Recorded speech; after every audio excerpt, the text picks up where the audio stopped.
दोस्तों drama serial में हारी पिया के नेक्स्ट एपिसोड में आप लोगों को क्या कुछ दिखाया जा सकता है, इसके मुतालिक हमने पूरी प्रेडिक्शन वीडियो बनाई है।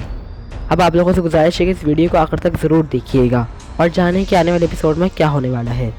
तो दोस्तों जैसा कि आप सब जानते हैं, हीना ने शादी के 3-4 दिनों में ही डेली अपने घर फ़ोन कर के अपनी माँ को ये बात लगाई है कि उसके ऊपर काफ़ी जुल्म सितम हो रहे हैं। वो इस घर में नहीं रहना चाहती, जबकि फड्डेबाजी और लड़ाई अलग से डाल रखी है। अब ऐसे में वो चौथे दिन अपनी माँ को फ़ोन कर कहती है कि मेरी सास मुझे तलाक दिलवाना चाहती है।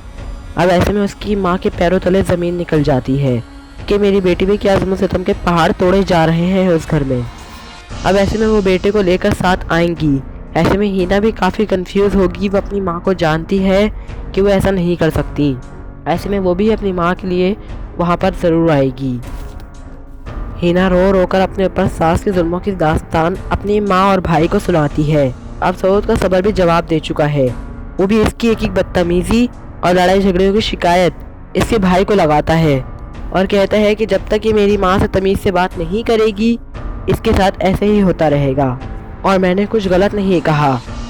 वक्कार का गुस्सा झाग की तरह नीचे बैठ जाएगा क्योंकि उसे सऊद हक पर लगा।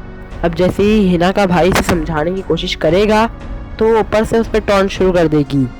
अपनी बीवी की ज़बान तो आपसे बर्दाश्त नहीं होती और मेरी ज़बान कंट्रोल करने की कोशिश कर रहे हैं। कार इसे चिल्ला कर खामोश करवाता है, जबकि वहीं इस पूरी फसाद की जड़ फरवा शोर सुन के अपने कमरे से बाहर आती है, लेकिन ज़्यादा करीब नहीं आती और वहीं रुक जाती है क्योंकि उसे शक है कि अगर मैं वहाँ गई तो हीना अपना मुँह ज़रूर खोल देगी और सबको बता देगी कि सब के पीछे मेरा हाथ था। अब ऐसे में वो इन झमेलों में फंसना नहीं चाहती, जब तो वो वहाँ नहीं आती। अब ऐसे में फरवा की वालदा की कॉल आती है कि भाई को कितनी सैलरी दिलवाएगी फवाद से, इतनी मेहनत कर रहा है बेचारा, और कहती है कि कम से कम 50,000 तो होनी चाहिए।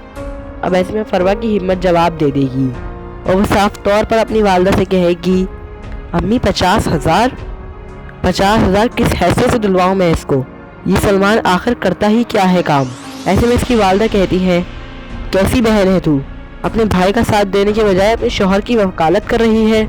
इधर घर के हालात देखकर सऊद काफ़ी परेशान है। ऐसे में इसे परेशान देखकर फवाद इसे समझाता है कि मैं भी इस सिचुएशन से गुजर चुका हूँ। अब अगर तुमने अपने रवैये को इसी तरह सख्त रखा तो मामलात मज़ीद बिगड़ सकते हैं। अब ऐसे में दोस्तों आप लोगों को क्या लगता है, क्या सऊद अपने भाई की बात मानेगा या अपना रवैया उसी तरह रखेगा हीना के साथ जैसा उसे रखना चाहिए और हीना को उसकी औकात पर रखना चाहिए? अपनी राय का इजहार कमेंट सेक्शन में ज़रूर करें। मज़ीद ड्रामा प्रोमो के लिए देखते रहिए प्रोमो साइट।